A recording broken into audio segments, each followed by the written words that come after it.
Hey there, YouTube viewers. This is Rosie the Rose Girl, and I thought I'd do a little bit of a story time telling about the psycho that my mom used to live with slash date and how we got away from him.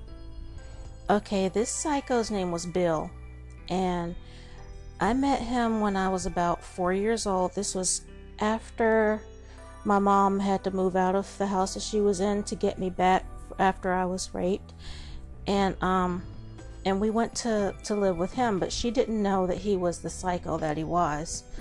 So we went to live with him, and he used to beat both of us. I mean, for no reason at all, he would beat us.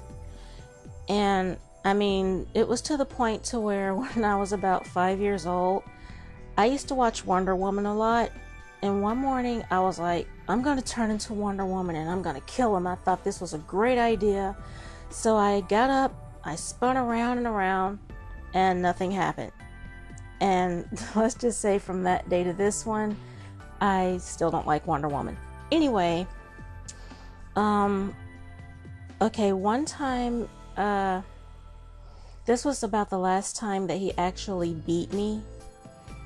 I don't remember what happened the night before, but he said that I didn't stay in a child's place and I didn't speak when I was spoken to or something like that. But he beat me until he got tired. And he grabbed me by my ankles, hung me upside down that way, and he just beat me. And so the way I got away from him was I told him I had to use the bathroom. I went to the bathroom and I locked myself in. And so he couldn't get into the bathroom. And so when I thought that he was out of the room, I came out. He was holding he used to beat me with this 1-inch thick strap, black strap. And it was leather. And he was kind of hitting it against his leg. And he was like, "Come on, I got some more for you." So I said, I'm not through yet, and I slammed the door shut and locked it. And I stayed in there so long that I actually fell asleep. And at one point, I didn't hear him anymore, so I snuck to his bedroom and saw that he was asleep. But I still didn't trust it, so I ran back to the bathroom and locked the door. Didn't come out until I heard my mom come home.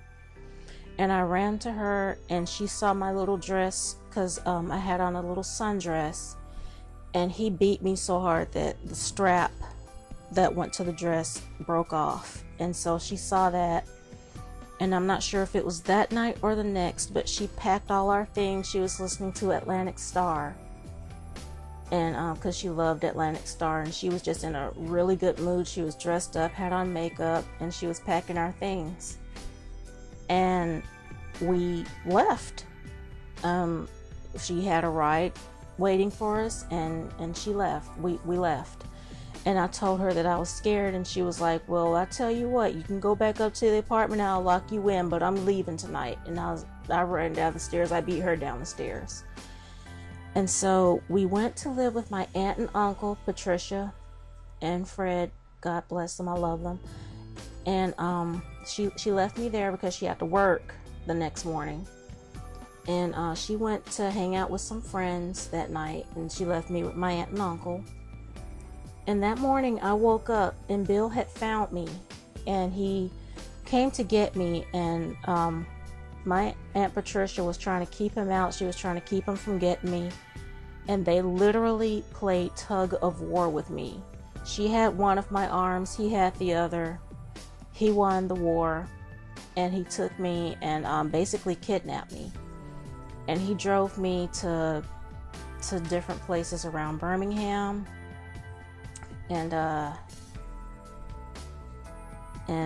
don't know what he was going to do with me, but he took me to a park last, and he told me that that he was going to get Mama from work, and that she was going to take us.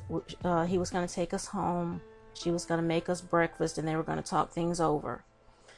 And honestly, I was thinking, damn it. But when he went to her job that morning to get her, she came out crying, and I didn't see that some police officers had trailed us in because she had called the cops on him.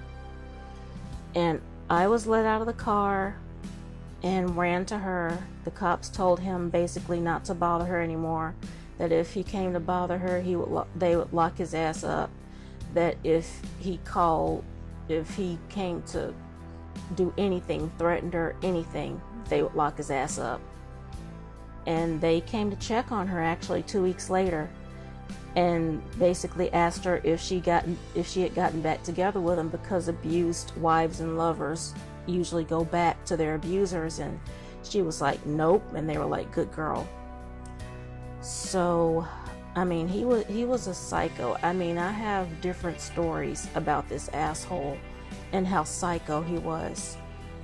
And maybe one day I'll do another story on him, but I mean, he was just crazy, and I'm just thankful to this day, 30-some years later, 32 years later, I guess, that we got away from him.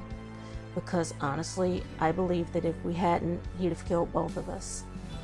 So that's my story time of living with a psycho and how we got away from him. And until next time, YouTube viewers, I will see you on the next upload. Bye.